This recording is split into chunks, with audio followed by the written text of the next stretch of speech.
Bonhoeffer operates with categories of the penultimate and the ultimate.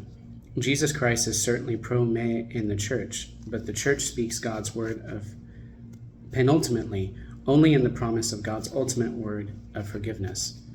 The second divergence flows directly from the first.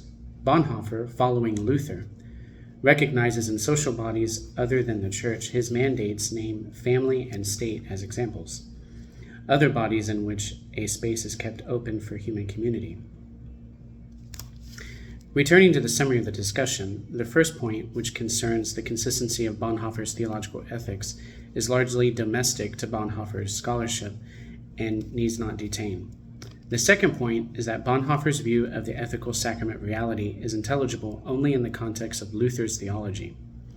It raises the question of the extent to which a confessional understanding of the sacraments is likely to shape the view one takes of the relationship between worship and ethics. Certainly, some of the issues concerning how worship shapes ethics are as likely to be disputed intra-confessionally as much as interconfessionally. Yet if virtue ethics is right to insist that particular traditions form individuals and communities in particular ways, it would be strange if Catholic tradition and Bonhoeffer's Lutheran tradition had done nothing to shape them distinctively. Working within parameters set by Lutheran theology, Bonhoeffer distinguishes between sign and meaning in sacrament and emphasizes the role of faith in receiving the promise signed in the sacraments. For this reason, Bonhoeffer is able to hold that the performance of the divine commandment rests on the forgiveness of sins guaranteed by the sacraments. The Church's word, then this is the final point, the Church's word, according to Bonhoeffer, the Church's word to the world is a penultimate word that may be spoken authoritatively only where the Church acknowledges that its ethical command to the world blasphemes the name of God. It once more pinpoints a confessional dimension to the debate. Cardinal Ratzinger, long before his election as Benedict, made clear that for Catholics the Church is a, quote, superhuman reality, whose fundamental structures are willed by God himself and are thus untouchable.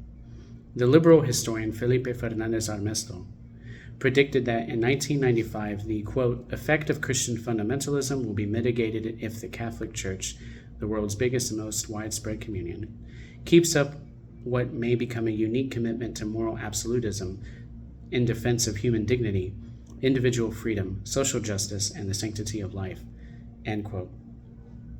He said this in his book, Millennium. Set against a Catholic confidence in universal moral absolutes, Luther and Bonhoeffer set out in their ethics from the conviction that they are members of a church in which each individual is simul justus et peccator. Is this the reason that Bonhoeffer is so sanguine about the fact of ecclesial disunity?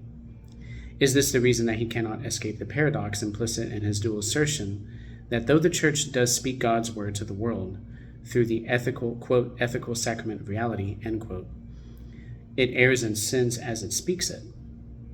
Bonhoeffer's last word on the relation of worship and public action is informed by the politics of human frailty, taken from his letters and papers from prison, page 300.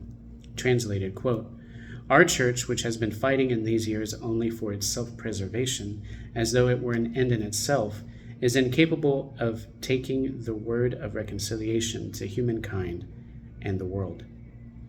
Our earlier words are therefore bound to lose their force and cease, and our being Christians today will be limited to two things, prayer and in doing what is right among the people.